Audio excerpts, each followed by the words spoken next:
whatever you're doing in the ring, you'd want it to look real and genuine and authentic. And I think that's a huge problem. Everybody acts the same way. Everybody overplays to the audience. And it's just like, okay, what do you do? What do you do next? Everybody's calling, oh, they want a backflip off this and into that. And once you do that a couple of times, it's like, okay, what do you got now? Well, now I got to go 2 flips and inward 2.5. And when they get used to that, then what do you do? Instead of learning the finer nuances of what we do, and that's tell stories. That clip that I just showed is Undertaker getting interviewed on the kind of wrestlers that we're seeing today. Some people are very confused about this.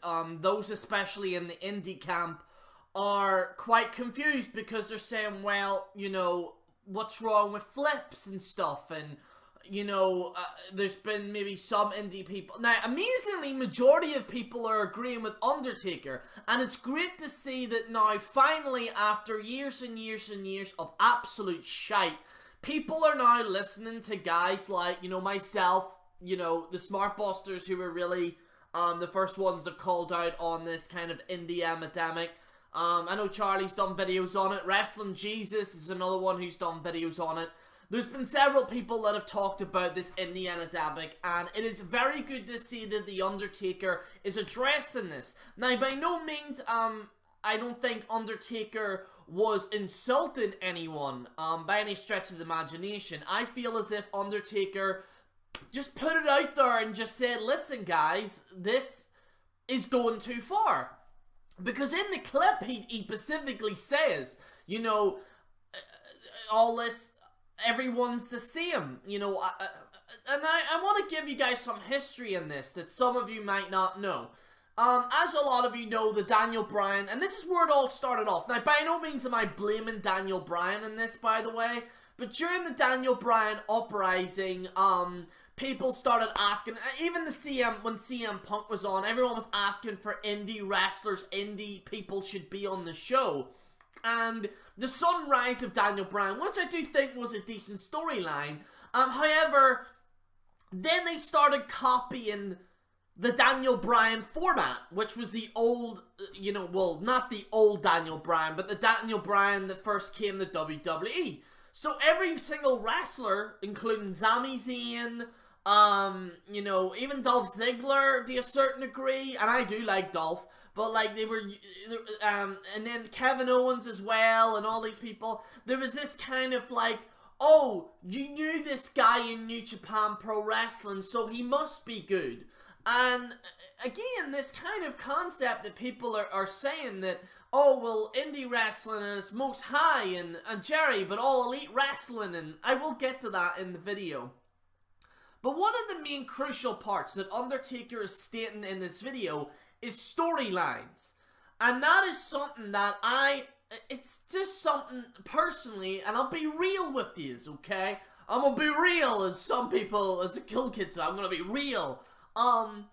It's why I'm not really that much of a wrestling fan, because the storylines are not engaging. We're living now in a society right now where there could be plenty of storylines told. Now, I'm not saying that they should run around and act like an SJW kind of stereotype, or they should be a redneck Trump supporter stereotype. I'm not saying that. But with the evolution of television between Sons of Anarchy, Breaking Bad, from all these TV shows, several storylines that we've seen, Sopranos, lots of these storylines have contained engaging stories that people can enjoy. And wrestling, whether you like to admit it or not, is the basic building blocks of entertainment. It is an entertainment show. So why are they taking all these wrestlers very serious? They're taking them serious, and everyone has the same gimmick.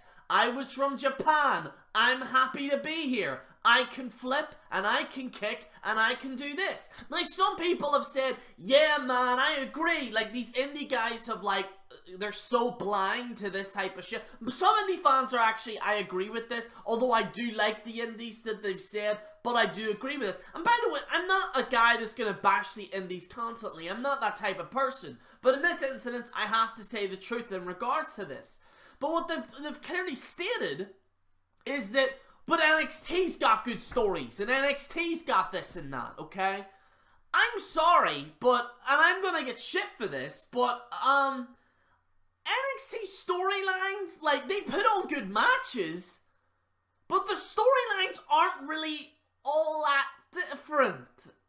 It's just the same group of guys face another group of guys, they go and fight each other, and that's it. Or, this person doesn't like this person because this person has a championship, so let's fight.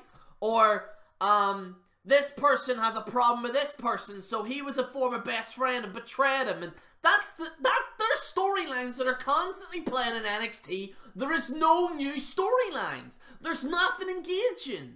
And I'm not, like, NXT, if you like it, that's fine. But, like, it's the reason why everyone started liking the Matt Hardy shit in TNA. And by the way, I'm not defending TNA by no means. I'm not a big fan of TNA either. But I'll give you an example. Why was everyone engaging in the Matt Hardy storyline when he was broken? Because it was fucking new. There is no one in this company that is fucking new. They've never brought anything new to the table. They haven't brought any new storylines to the table. WWE does the same old fucking horseshit. Vince McMahon comes back. Oh, Stephanie and Shane are here, and Triple H, and oh, the Authority are here. Oh, hey, fuck off. I'm sick of this shit. Do something new. And people saying, and I've seen people that have said that wrestling has reached its height, it's reached its point, it's reached its breaking point. There is no way anyone in today's society can come up with a new storyline in wrestling. That is fucking horseshit. You need, in order for this to work, you need talented writers, not these Hollywood asshats that we've got in WWE now. And stop it with these men that are under 100 pounds in weight and flip and kick and smile like big fucking doofuses. Stop that!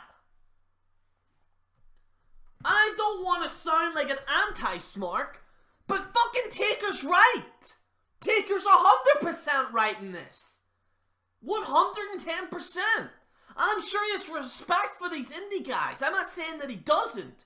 But if Undertaker, a veteran, a man that was a dead man that really shouldn't have worked, even back then in the 90s, managed to pull off an amazing career today, you have to take his opinion seriously. He fucking knows what's up. I do agree also that people on the internet, and I will agree, I'm probably one of those in the category, ramble on about wrestling too much. I will honestly agree with that. I think being overly angry constantly isn't good. I'll even admit that.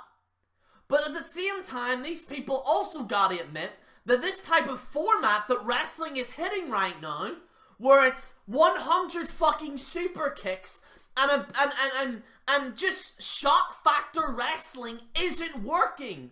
The kids don't like it anymore. The kids are too busy playing Fortnite and fucking and gaming. They're not interested in wrestling. So what do? You find a niche within wrestling that can bring the audience back. It's just not engaging anymore. I have to agree with Taker on this. This is just the worst that we've seen in wrestling. And I know some people have praised WWE. I'll be honest, I couldn't give less of a fuck about WrestleMania.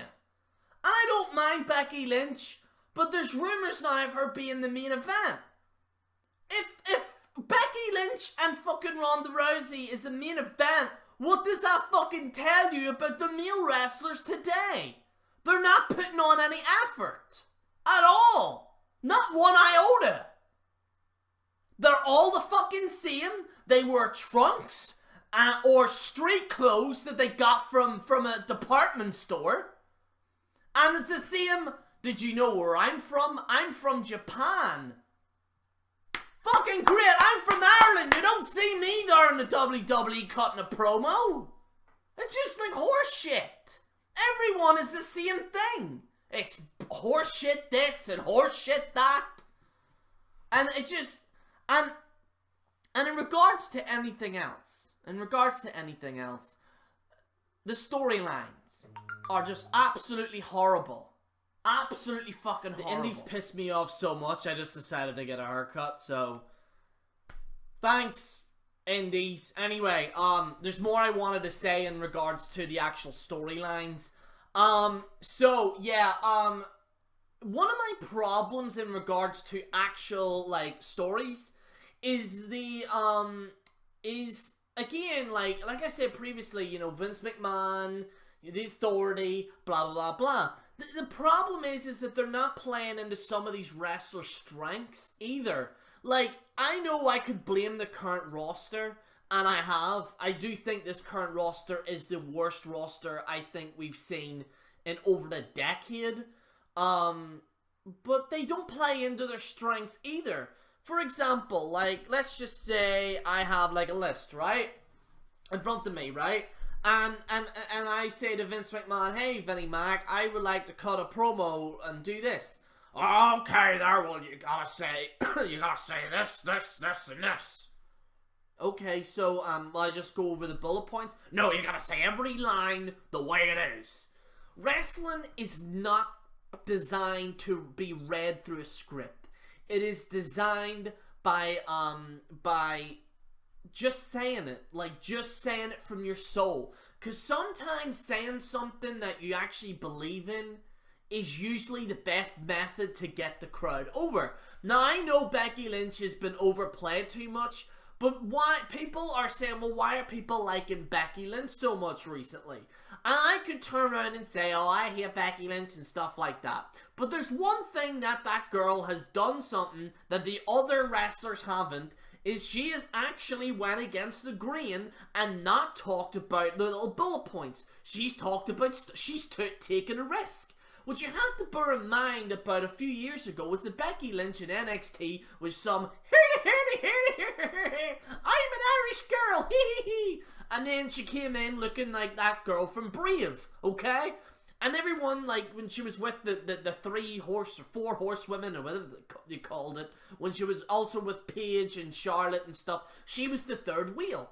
So rather than actually, you know, being the third wheel and being like the rest of the wrestlers, she took a risk. Say what you will about Becky Lynch, and I will admit she's been shoved down people's throats way too much, but at least she took a risk. She took a risk cutting those types of promos.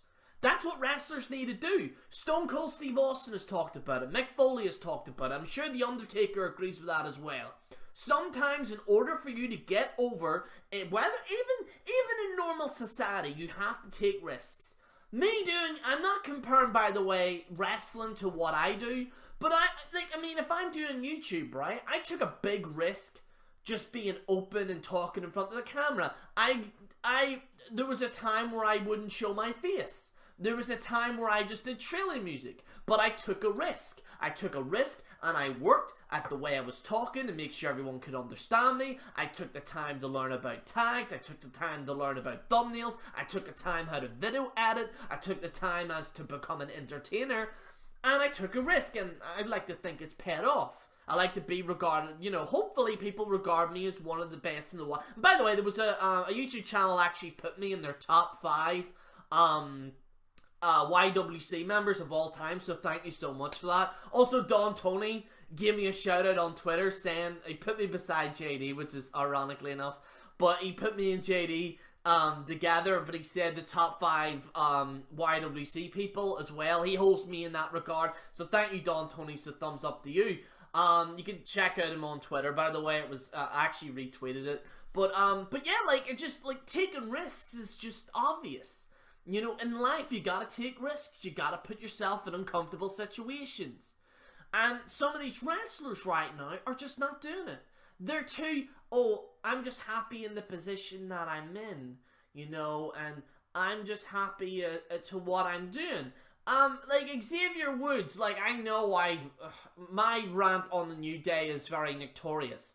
But there's one thing he said that he was completely right on, and he was complaining. He was like, oh, I'm not getting anywhere and stuff like that. And people were like, will you stop complaining and just do it? So he ended up coming up with New Day. I'm not a big fan of them, but at least, you know, he's in a position now where he's not on, like, you know, Superstars or whatever. He's like, you know, semi in the main show, okay? So he took a risk.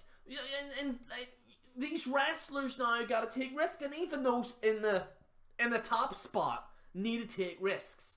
Like, you know, I'm just looking at these wrestlers and there's just nothing engaging. They all look the same. All these wrestlers look the same. It's all the same stuff. It's either rehashed stuff in the past or they bring in some old geezers from years and years ago. And that's really it. Like, they're not doing anything different. I really wish Goldberg came back. I'm sorry, I'm gonna just say it. Like, I know I said about the old geezers, but like, can we have Goldberg back and just let him come to SmackDown or something? I'd rather have Goldberg back than any of these new stars that we have now. I'm sorry, I'm gonna just say it. I know no one else will have the balls to say it, but I'll have Goldberg back. Bring him back, please. But it's just really, really bad right now, ladies and gentlemen. Like, I'm gonna make a video on this WrestleMania season so far. I've even forgot that apparently there's a pay-per-view. I completely forgot that there was a pay-per-view. Yeah, Elimination Chamber. I don't know if I'm gonna watch it or not, guys, to be honest. I'm just really... in case you don't know as well, I'm gonna be taking a break from wrestling after WrestleMania and do some, like, other content and stuff like that. I've already done, like, some jokes and stuff like that. But in reality, it's just, this is the worst WrestleMania season build-up since last year. Like, it's just kind of boring. It's just, like, all the talk is about Becky Lynch, and I understand, like, the girl's putting on a bit of an effort, and she's against Ronda Rousey. But to be honest, like, you know, some of these wrestlers need to step up and do something different. Like, I hope Seth Rollins versus Brock Lesnar is something that I don't really want to see. I'm gonna just say it, I don't care. I don't care about Seth Rollins versus Brock Lesnar. Anyway, let me know what you think in the comments below. Guys, this is General Jerry on the General Jerry channel, signing out.